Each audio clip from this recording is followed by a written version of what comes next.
Have you ever noticed something strange? The kinder you become, the more people expect from you. The more you say yes, the less they value your time.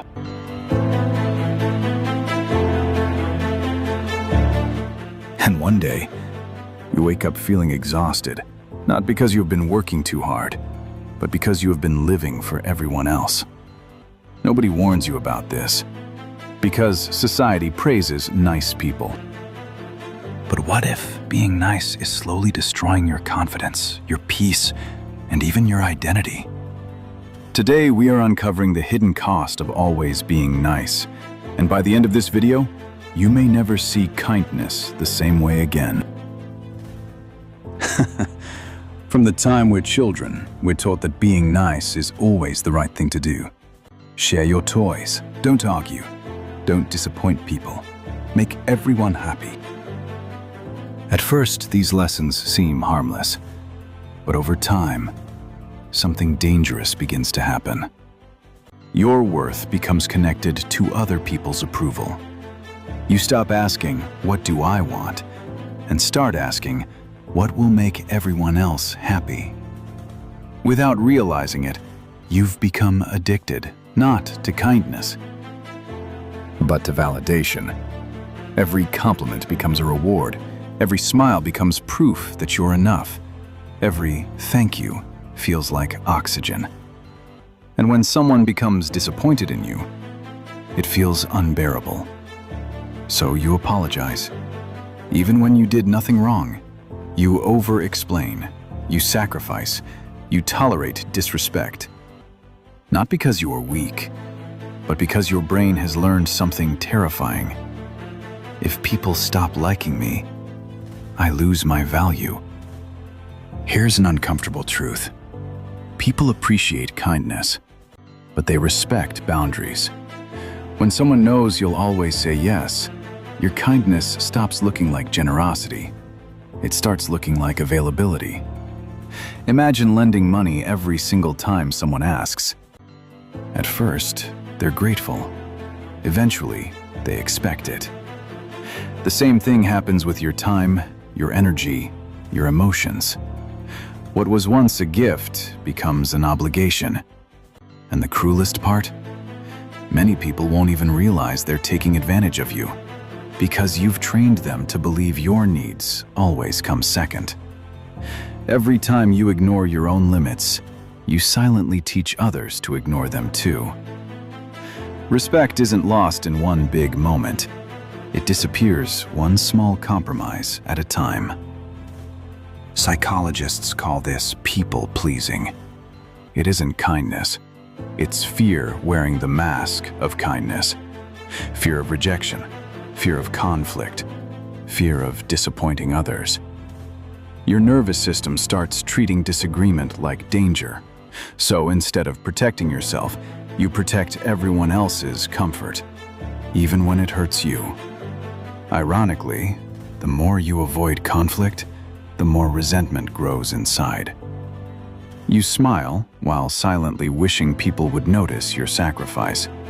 You say, "It's okay," even when it's absolutely not okay. Until one day, your body speaks the words you've been refusing to say. Stress, burnout, anxiety, emotional exhaustion. Not because you're doing too much, but because you've forgotten how to choose yourself. The biggest cost of always being nice isn't losing time, it's losing yourself. You slowly forget what you actually think, what you actually enjoy, what you actually believe. Your personality becomes flexible, changing depending on who's around. You're no longer living your own life. You're managing everyone else's expectations. And that's exhausting. Because no matter how hard you try, someone will always be disappointed. Someone will always misunderstand you. Someone will always want more. The finish line keeps moving, and you're the one chasing it. The strongest people aren't the nicest. They're the most honest. They know when to help, and they know when to say no. Because kindness without boundaries becomes self-destruction. Real kindness doesn't require self-sacrifice. It requires self-respect. When you protect your energy, your yes becomes meaningful. When you stop apologizing for existing, people begin respecting your presence. And surprisingly, the people who truly care about you won't leave because you finally set boundaries. The only people who get angry are the ones who benefited from you having none. Here's the question that matters. Are you kind, or are you simply afraid of being disliked? There's a difference. One comes from confidence. The other comes from fear. The world doesn't need you to become colder. It needs you to become honest. Because the moment you stop living for everyone's approval is the moment you finally start living for yourself. And maybe that's the greatest act of kindness you could ever give to yourself. The moment you stop living for everyone's approval, everything begins to change. At first, it feels uncomfortable. You'll hesitate before saying no. You'll wonder if you're being selfish. You'll feel guilty for choosing yourself. That's normal, because guilt is often the first emotion people feel when they stop abandoning themselves. But guilt isn't always a sign that you're doing something wrong. Sometimes, it's simply proof that you're breaking an old habit, a habit of shrinking yourself to make everyone else comfortable. For years, you've been measuring your value by how useful you are to others. So when you finally decide to protect your own peace, your mind treats it like a mistake. But it isn't. Imagine carrying a backpack. Every time you ignore your own needs, someone places another stone inside. One stone for saying yes when you wanted to say no, another for accepting disrespect, another for staying silent, another for pretending everything is fine. At first, the weight seems manageable, but eventually, the backpack becomes so heavy that even simple days feel exhausting. You blame your job, you blame your schedule, you blame bad luck. Without realizing, you're carrying years of unspoken frustration. The tragedy is that many people never question the weight. They simply assume this is what adulthood feels like. But it isn't.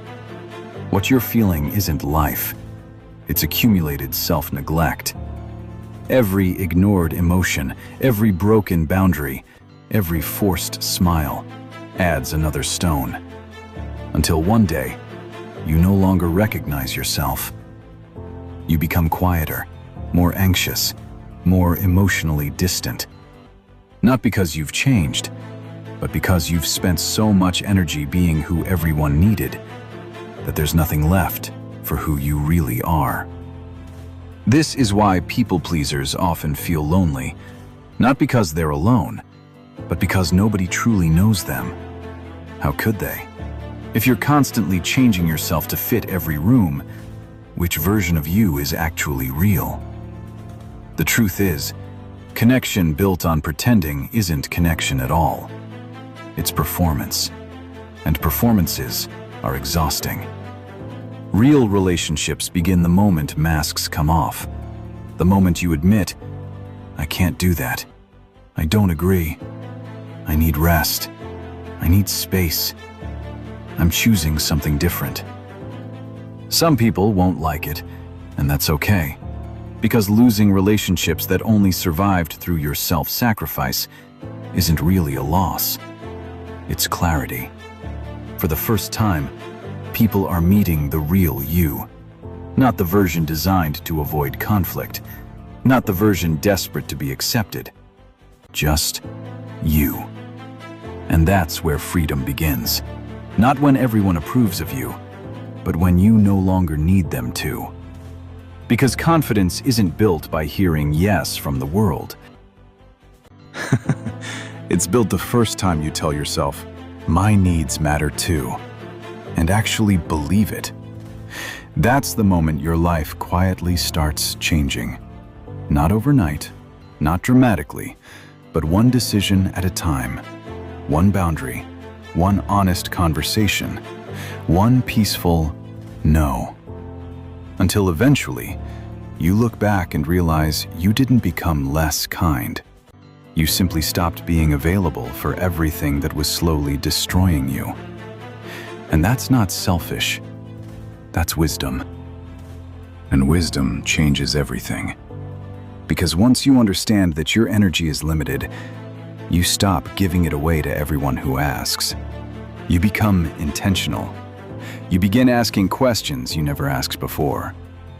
Does this relationship bring peace or only pressure? Am I helping or enabling? Am I saying yes because I truly want to, or because I'm afraid of disappointing someone? Those questions are uncomfortable, but they reveal something powerful. Many of the obligations you've been carrying were never actually yours. They were expectations, invisible rules, stories you believed without ever questioning them. You thought you had to answer every message immediately. You thought you had to fix everyone's problems. You thought you had to keep the peace, even if it meant losing your own. But somewhere along the way, you confused responsibility with self-sacrifice. They're not the same. Responsible people keep their promises. Self-sacrificing people keep promises they should have never made. That's the difference. Life doesn't become better because you become available to everyone. It becomes better when you become available to the things that truly matter. Your health, your family, your purpose, your peace of mind. These deserve your best energy, not whatever is left over after everyone else has taken their share. Remember this: every time you say yes to something that drains your soul, you're silently saying no to something that could have helped you grow. No to rest. No to creativity. No to opportunities. No to the person you could have become. Time is limited. Attention is limited. Energy is limited. Spend them wisely, because one day you'll realize that life was never asking you to make everyone happy. It was asking you to live honestly, to speak truthfully, to love deeply, and to protect the peace that allows you to keep doing all three. The hidden cost of always being nice was never just exhaustion. It was the slow disappearance of the person you were meant to become. So don't be afraid to disappoint people occasionally. Be afraid of disappointing yourself every single day. Because at the end of your life, people won't remember how many times you said yes.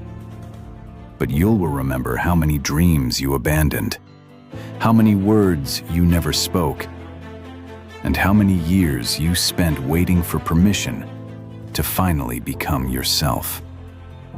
The day you stop asking for that permission is the day your real life begins.